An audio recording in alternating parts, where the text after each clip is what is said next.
오늘 우리가 함께 볼 하나님의 말씀은 열왕기상 12장입니다. 12장 21절부터 24절까지 말씀 제가 봉독하겠습니다. 르호보암이 예루살렘에 이르러 유다 온 족속과 베냐민 지파를 모으니 택한 용사가 18만 명이라. 이스라엘 족속과 싸워 나라를 회복하여 솔로몬의 아들 르호보암에게 돌리려 하더니 하나님의 말씀이 하나님의 사람 스마야에게 임하여 이르시되 솔로몬의 아들 유다왕 르호보암과 유다와 베냐민 온 족속과 또 그 남은 백성에게 말하여 이르기를 여호와의 말씀이 너희는 올라가지 말라. 너희 형제 이스라엘 자손과 싸우지 말고 각기 집으로 돌아가라. 이 일이 나로 말미암아 난 것이라 하셨다 하라 하신지라. 그들이 여호와의 말씀을 듣고 그 말씀을 따라 돌아갔더라. 아멘. 솔로몬은 누구와 비교할 수 없는 화려한 영광을 누렸지만 하나님의 말씀을 잃어버리는 삶을 살았습니다. 그 결과 수많은 이방 여인과 결혼을 했고 우상을 받아들이게 되었습니다. 솔로몬은 지혜로운 왕이었지만 또 그 지혜를 가지고 나라를 부강하게 만든 것은 틀림이 없지만 그것은 이 세상에서 많이 볼 수 있는 통치의 기술이고 정치의 기술일 뿐 하나님의 뜻을 따라 통치하는 삶은 아니었습니다. 우리는 솔로몬에게 믿음의 어떤 지혜나 하나님의 축복을 기대하고 있지만 사실은 하나님과 굉장히 거리가 먼 인생이었다고 할 수 있겠죠. 만약 솔로몬이 하나님의 뜻대로 잘 통치했다면 어떻게 되었을까요? 하나님의 선하심을 따라 은혜와 인자하심을 따라서 왕이 솔선수범하면서 통치했다면 아마 솔로몬을 싫어하는 사람도 없었을 것이고 솔로몬이 죽은 뒤에도 그 아들 혹은 후계자에게 솔로몬처럼 통치해달라고 부탁했을 것입니다. 그러나 솔로몬이 죽은 뒤 르호보암이 왕이 되자 백성들은 다르게 이야기를 했습니다. 정반대로 이야기를 했죠. 백성들은 르호보암에게 솔로몬 때 했던 토건 사업으로부터 이제 짐을 덜어달라. 그동안 너무 힘들었다고 말하면서 짐을 덜어달라고 말했습니다. 무슨 의미일까요? 솔로몬 그 자신의 영광은 대단했을지 모르겠지만 하나님의 마음 없이 백성을 통치했기 때문에 자신들은 너무 힘들었다는 것이죠. 솔로몬의 자기 영광을 드러내는 인생이었을 뿐 하나님의 뜻에는 무관심했고 그래서 하나님께 들을 마음도 없었으며 그냥 자기 지혜대로 통치했다는 것을 이 짧은 이야기 속에서도 알 수 있습니다. 솔로몬이 하나님께 듣지 않는데 그 아래에 있는 신하들이나 백성들도 율법을 지키며 하나님의 뜻을 따라 살려고 하지 않을 것입니다. 솔로몬에게 유리한 방법 혹은 왕에게 유리한 방법에 따라서 자기 지혜를 따라 결정하는 것이죠. 성전을 짓고 하나님께 그 성전을 드렸지만 정작 하나님의 백성으로 살아가는 데는 실패한 것입니다. 왕도 그렇게 하지 않았고 백성들도 그렇게 하지 않았고 그 신하들도 그렇게 하지 않았습니다. 왕이 가르쳐주지 않으니 당연히 모를 수밖에 없죠. 그래서 결과적으로 나라가 갈라지게 됩니다. 솔로몬의 뒤를 이은 르호보암도 하나님께 묻지 않았고 자기 좋은 대로 결정했으며 이스라엘의 여러 지파와 백성들도 하나님께 묻지 않고 자기에게 좋은 대로 선택했습니다. 그 결과 하나님의 나라라는 이름은 있을지언정 그 정체성은 사라졌고 세상의 여러 나라와 똑같이 변해버리고 있는 것입니다. 앞으로 이스라엘이 보여주는 모습은 더더욱 그렇게 될 것입니다.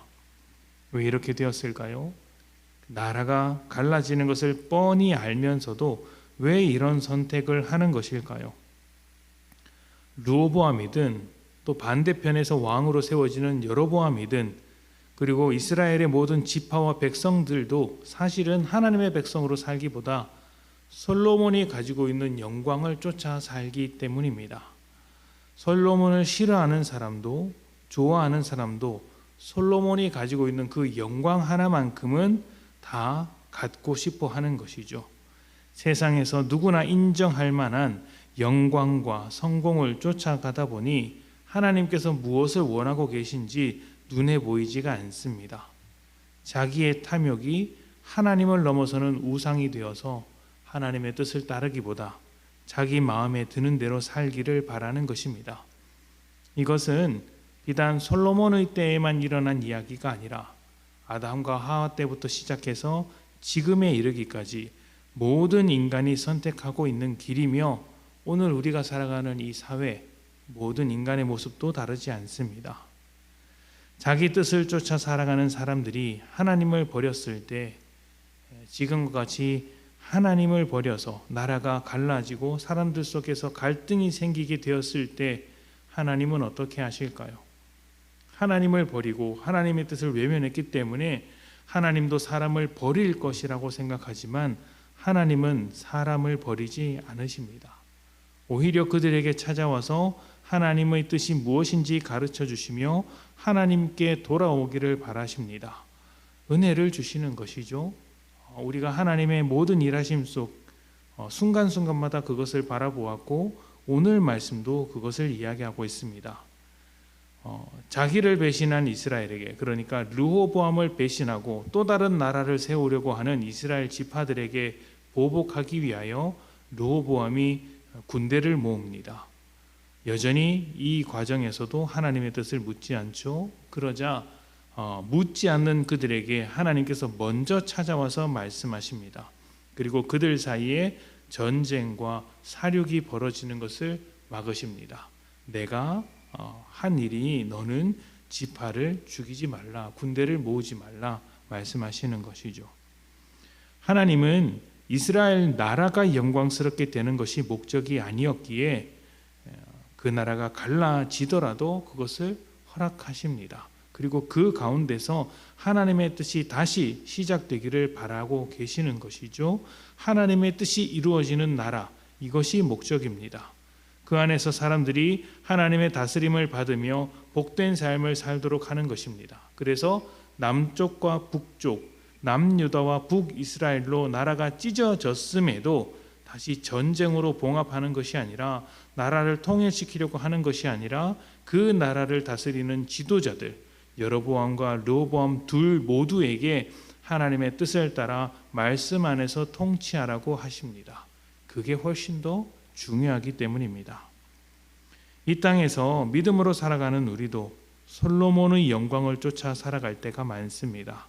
교회도 그렇고요. 성도 각자 개인의 삶에서도 솔로몬의 영광을 쫓아 성공을 기대하는 경우가 많습니다. 늘 말씀드리지만 성전을 짓는 게 나쁜 것이 아니듯 성공도 나쁜 것은 아닙니다.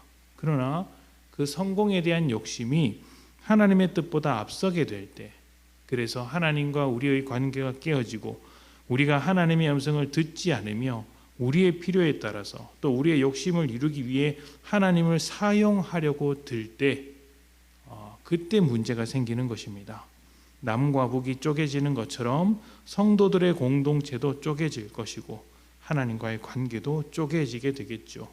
각자의 욕심에 따라서 쪼개지게 되는 것입니다. 여러분은 어떤 신앙의 공동체를 만들고 싶으시며 또 어떤 믿음으로 살고 싶으십니까? 하나님 안에서 건강한 믿음으로 살고 싶다면 솔로몬의 영광을 우선하며 살지 마시고 하나님의 말씀, 그 말씀을 듣는 마음, 그 믿음으로 살아가셨으면 좋겠습니다. 우리의 생각과 판단의 기준을 말씀 아래에 두고 살아가는 것이죠. 그렇게 될 때 우리의 믿음이 건강한 믿음이 될 수 있을 것입니다. 하나님과 함께하며 하나님께 듣는 마음으로 살아가는 귀한 성도님이 되시기를 축복합니다. 우리 함께 기도합니다.